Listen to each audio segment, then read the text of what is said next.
Shalom, shalom, mes bien-aimés dans le Seigneur. Je vous salue tous au nom suprême et précieux de notre Seigneur Jésus-Christ. Bien-aimés, en ce lundi 30 juin, nous avons achevé le mois de juin, le 6e mois de l'année. Nous allons passer au 7e mois. Le mois de juin est un mois où le chiffre 6, c'est le chiffre de la création de l'homme. C'est le chiffre de l'homme. Lorsque Dieu a daigné créer l'homme à son image et à sa ressemblance. C'est un mois pour moi d'action de grâce, de gratitude, de reconnaissance envers Dieu. Et ce dernier jour, le 30 juin, j'aimerais parler de quelque chose que le Saint-Esprit a déposé dans mon cœur. J'ai intitulé le titre de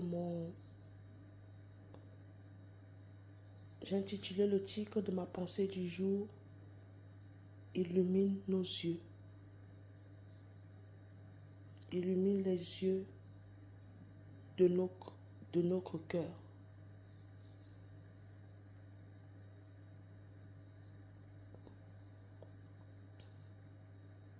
Lorsque Dieu illumine les yeux de notre cœur,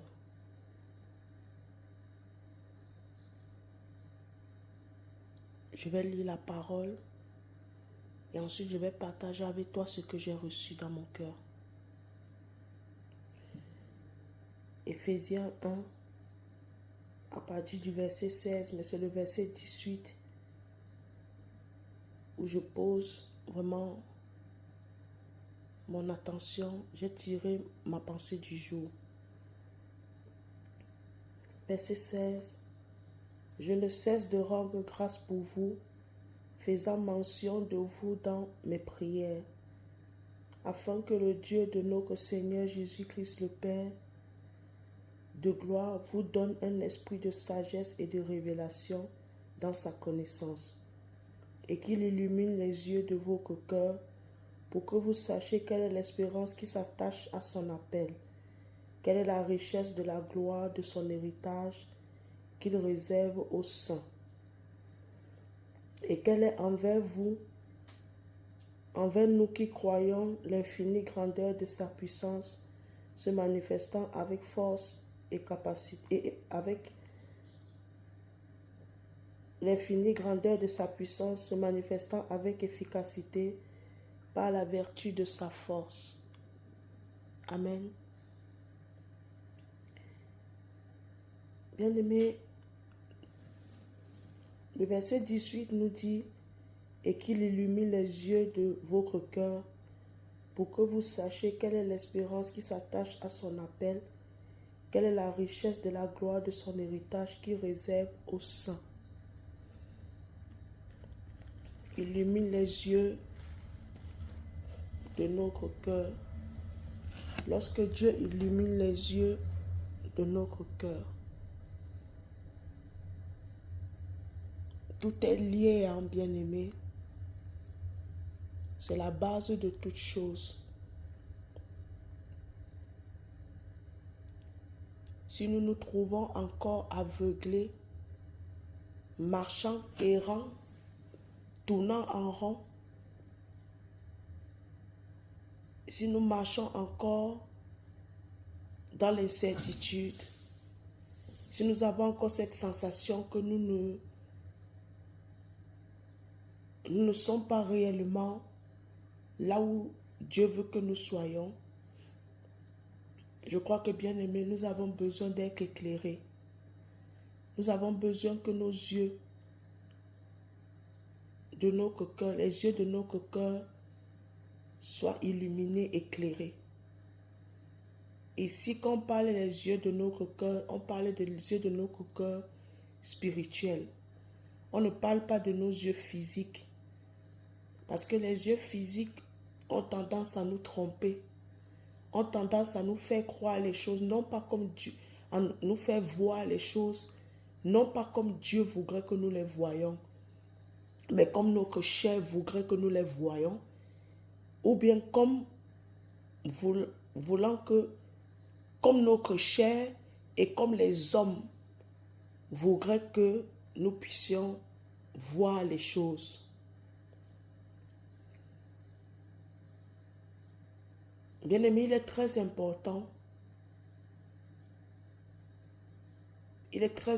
que nous puissions soupirer, aspirer à ce que Dieu illumine les yeux de notre cœur.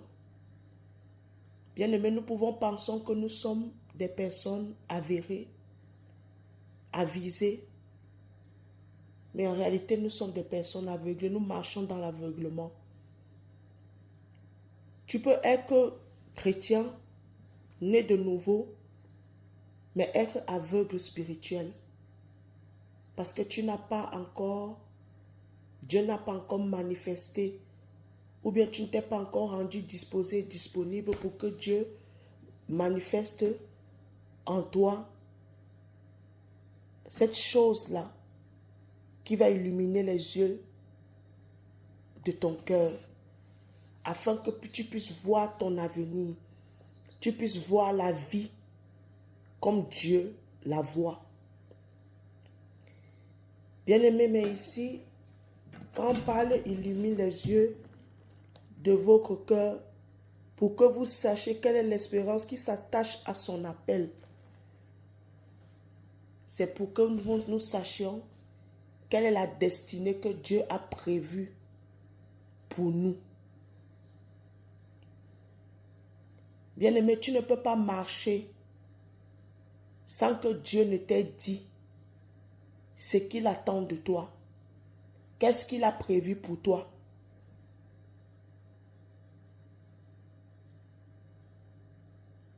Il y a un verset biblique qui dit, est-ce qu'un homme, avant de se lever et faire des programmes, par exemple, pour sa construction, faire des programmes pour construire peut-être une maison, est-ce qu'il se lève comme ça du jour au lendemain?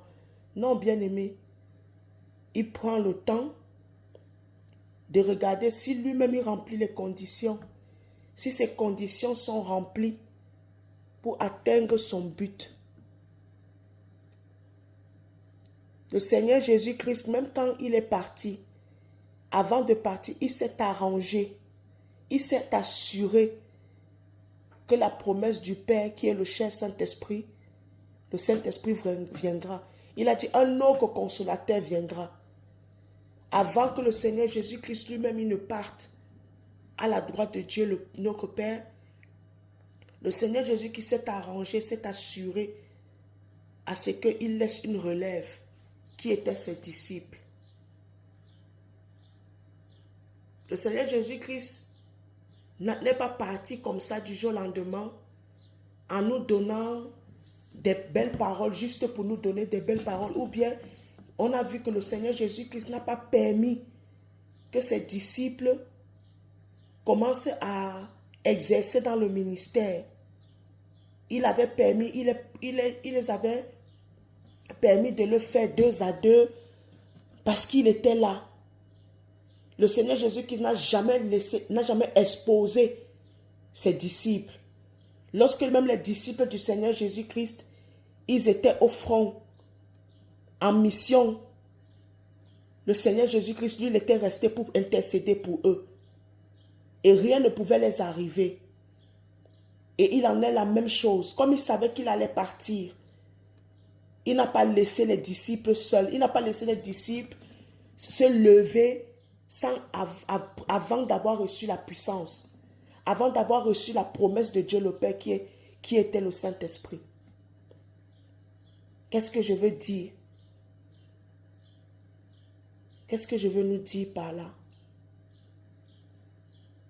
Bien-aimé, tu ne peux pas te lancer dans quelque chose sans connaître la source, sans connaître l'enjeu, sans connaître les conditions. Aujourd'hui, beaucoup parmi nous, beaucoup de chrétiens, nous vivons nous marchons dans l'aveuglement. Nous sommes des chrétiens, mais des chrétiens aveuglés. Voilà pourquoi on trouve beaucoup de choses qui se passent au milieu des chrétiens. Les chrétiens sont en train de s'occuper de la vie des autres. Les chrétiens sont ci et là, sont en train d'envier, sont dans les compétitions, les rivalités, les concurrences. Les disciples de Jésus-Christ n'avaient pas toutes ces choses-là.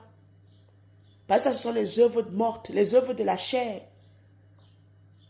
Ce sont les œuvres des bébés spirituels. Les disciples de Jésus, eux, dans leur tête, ils étaient focus à leur mission. L'apôtre Pierre n'allait pas aller se mêler de la vie de Jean. L'apôtre Paul ne va pas se mêler de la vie. Non, chacun d'eux, ils savaient qu'ils avaient un but à atteindre. Ils savaient qu'ils avaient une mission. Ils savaient les tenants et les aboutissants de leur mission. Parce qu'ils étaient illuminés. L'apôtre Paul a été aveuglé. Après, on lui a retrouvé, Ananias lui a redonné la vue. Et c'est à ce moment-là que l'apôtre Paul a été, les yeux du cœur de l'apôtre, le cœur de l'apôtre, les yeux de l'apôtre Paul ont été illuminés. Les yeux de son cœur. Ici, quand on parle des yeux du cœur, ça ne veut pas dire les yeux physiques. C'est le cœur en fait. Dieu vient changer ton cœur de pierre en cœur de chair. Dieu met l'amour. Dieu met le fruit de l'esprit et ses manifestations. Dieu met son caractère en toi. Dieu met ses caractéristiques en toi. Dieu met sa vision en toi. Tu ne vois plus les choses telles que tu les voyais avant. Voilà pourquoi l'apôtre Paul a dit, il a lâché l'épée. L'épée pour lui maintenant c'était devenu la parole. L'épée ce n'était plus l'épée qui le servait à tuer les chrétiens, à persécuter les chrétiens. Mais son épée c'était maintenant la parole. On n'a pas vu que l'apôtre Paul, pour combattre ses ennemis, il avait l'épée physique, l'épée matérielle pour tuer. Non. L'apôtre Paul, lui,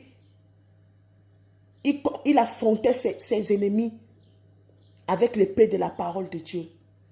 On dit ils l'ont vaincu à cause du sang de l'agneau, à cause de la parole de leur témoignage. Illumine les yeux de mon cœur. Lorsque les yeux de ton cœur ne sont pas illuminés, tu seras dans la paix, tu seras déséquilibré, tu seras dans la confusion. Tu vas faire ci et là, mais ça ne fonctionnera pas parce que tu n'as pas la vision. Tu n'as pas la vision de Dieu pour ta vie, sur ta vie, dans ta vie, de ta vie. Tu ne sauras pas quel chemin emprunter. Lorsque les yeux de ton cœur ont été illuminés, l'apôtre Paul, lui, il s'est déployé. Il a dit qu'il va aller à Rome. En sachant qu'à Rome, là-bas, ce sont ces mêmes personnes-là qui ont tué le Seigneur. Mais lui, il a dit qu'il va là-bas parce que ses yeux étaient illuminés. Quand les yeux de ton cœur sont illuminés, tu marches comme Dieu veut que tu marches. Tu vois les choses comme Dieu veut que tu dois voir. Tu fais la volonté de Dieu sans hésiter. L'apôtre Paul a tant hésité parce que même en devenant l'apôtre Paul, ses yeux véritablement n'étaient pas encore hésités parce que autour de lui, la vision que Dieu lui avait donnée, l'appel de Dieu, les disciples ont voulu combattre ça. Heureusement que l'apôtre Paul est resté constant, ferme, déterminé dans ce que Dieu lui a dit. Parce que l'apôtre Paul était venu pour les inconvertis. Mais les disciples, eux, combattaient l'apôtre Paul en disant à l'apôtre Paul que non, d'abord les gens de la maison, d'abord le peuple de Dieu, d'abord Israël. L'apôtre Paul a dit non, le salut n'a pas été que donné aux Israélites, aux Juifs. Le salut a été donné aussi aux étrangers. Et Dieu a envoyé l'apôtre Paul chez les étrangers, les païens. Heureusement que l'apôtre Paul est resté ferme. Tellement que l'apôtre Paul, les yeux de son cœur ont été illuminés, il est parti seul affronter au front à Rome. Et il est mort seul là-bas. Quand tu as les yeux de ton cœur qui sont illuminés, tu risquerais que les gens vont t'appeler d'être un fou, d'être un insensé. Et pourtant, ce que tu es en train de faire, c'est la volonté de Dieu. Mais les gens qui sont aveuglés, qui ne comprennent rien, vont te traiter de tous les noms, vont te traiter de fou, vont te traiter de bête, vont te traiter d'ignorant, ils vont te traiter de tous les noms, ils vont te mettre toutes sortes d'étiquettes. Mais toi, tant que tu sais que tu es dans le bon, tu es sur la bonne voie, le bon chemin, tu es en train de faire la volonté de Dieu, ne te laisse pas distraire. Ne te laisse pas perturber. Parce que le but de Satan, c'est que nous restons toujours des ignorants. Que nous restons toujours là, à nous apitoyer sur notre sort. Que nous restons toujours là dans la distraction. Nous restons toujours là dans les fausses choses, en oubliant ce qui est essentiel. Oui, bien-aimés, il en est de même. Vous voyez les nations, dès que les nations veulent que les yeux de leur cœur veulent être illuminés, ils veulent être éveillés, il y aura toujours une distraction qui va sortir pour abrutir le peuple, pour laisser le peuple toujours dans l'abrutissement, dans l'aveuglement. En ce moment-là, le diable, lui, quand nous sommes aveuglés, quand le peuple est aveuglé, quand l'église est aveuglée, lui, il est en train de mettre en place ses plans. Et lorsque nous allons vouloir nous réveiller, il nous sera difficile de l'affronter. Parce que lui, il a déjà fait son organisation. Et nous, quand on va vouloir s'organiser, lui sera en train de bombarder. Vous avez vu pendant le Covid, quelle réelle prophétie nous avons vu. Qui a vraiment reçu la prophétie du Covid entre nous les chrétiens? Nous-mêmes, nous avons été surpris, les chrétiens. Nous-mêmes, nous avons été surpris du Covid. Nous avons été surpris du Covid. Voilà pourquoi beaucoup de chrétiens ont abandonné la foi pendant le Covid. Voilà pourquoi beaucoup de foyers des chrétiens se sont brisés. Personne n'était préparé au Covid. Voilà pourquoi il y a eu la stupeur, la frayeur au milieu des chrétiens.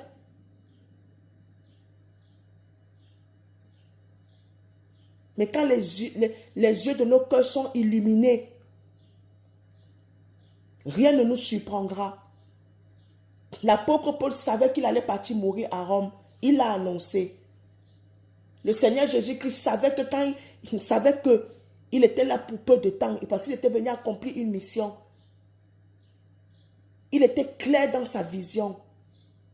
Il était clair dans ce qu'il devait faire. Il n'a pas vacillé de gauche, droite. Il ne s'est pas perdu en chemin, en cours de chemin. Il allait droit au but. Parce qu'il savait, les yeux de son cœur étaient illuminés. Illuminés par la volonté de Dieu, par la lumière de Dieu, par la foi de Dieu, par la volonté, la pensée de Dieu.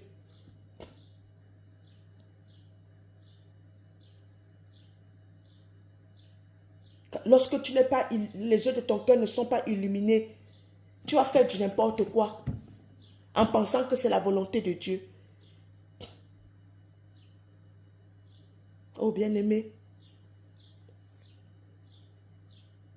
illumine les yeux de notre cœur.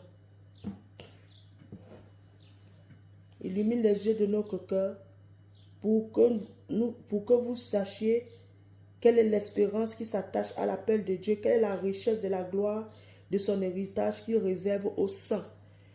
Lorsque nos cœurs ne sont pas illuminés, on peut se tromper. On peut croire peut-être que l'héritage de Dieu, c'est que nous amassons tous les biens de ce monde. L'héritage de Dieu se limite à cette terre. Il y a la parole de Dieu, il y a un verset biblique de l'apôtre Paul, il dit, si ce que votre espérance se limite seulement à ce siècle présent, vous êtes les hommes les plus malheureux au monde. Les chrétiens qui pensent que la vie se limite à ce que nous vivons là maintenant. Les chrétiens qui pensent que La promesse de Dieu, c'est ce que nous voyons là. C'est cette terre. Non, bien-aimé.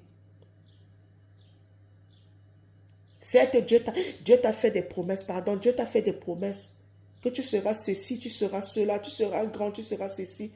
Mais le plus grand héritage de Dieu, la plus grande promesse de Dieu, c'est la vie éternelle, la nouvelle Jérusalem céleste.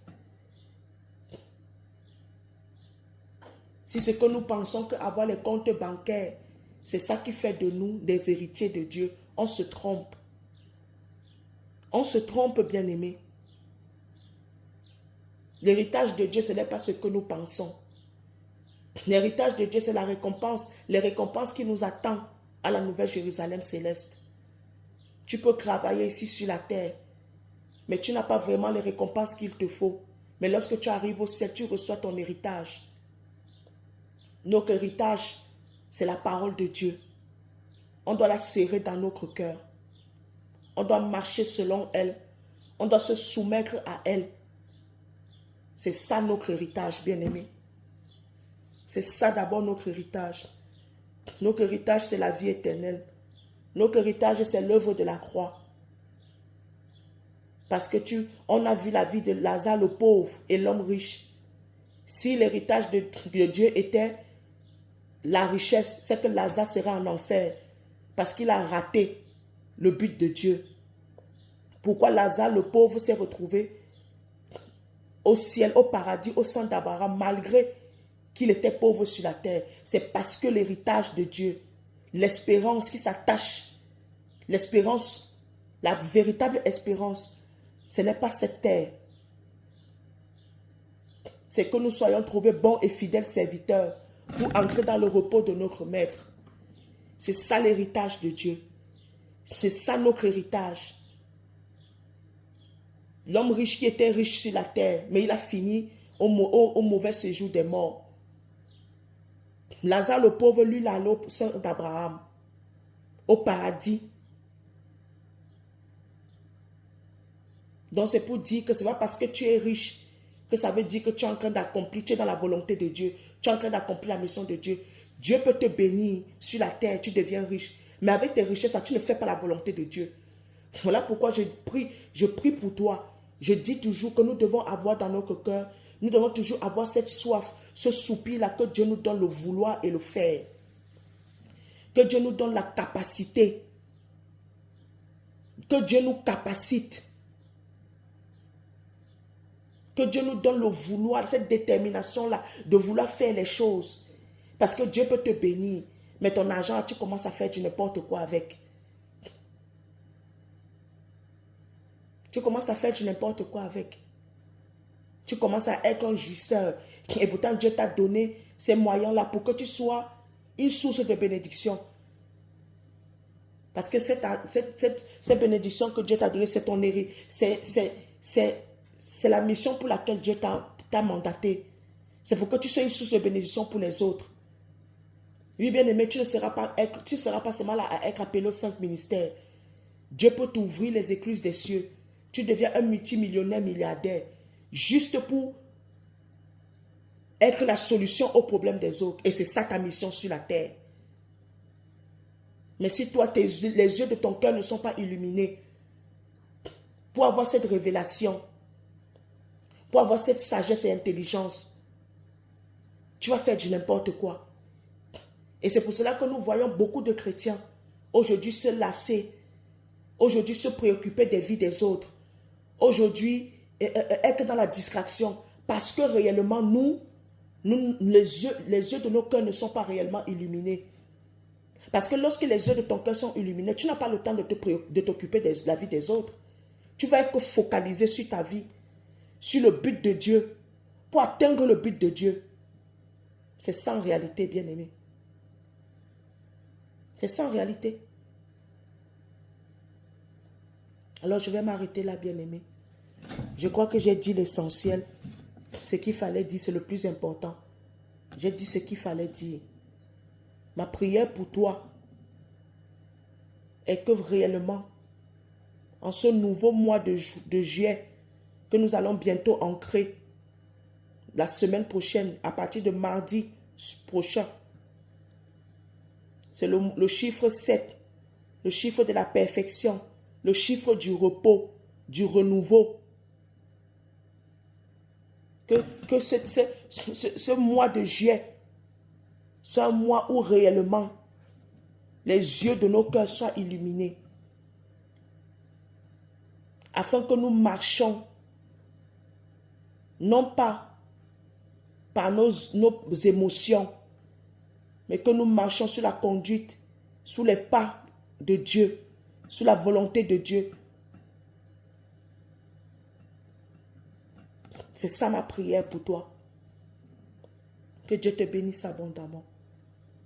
Paix et grâce dans ta vie, au nom suprême de Jésus-Christ. Amen.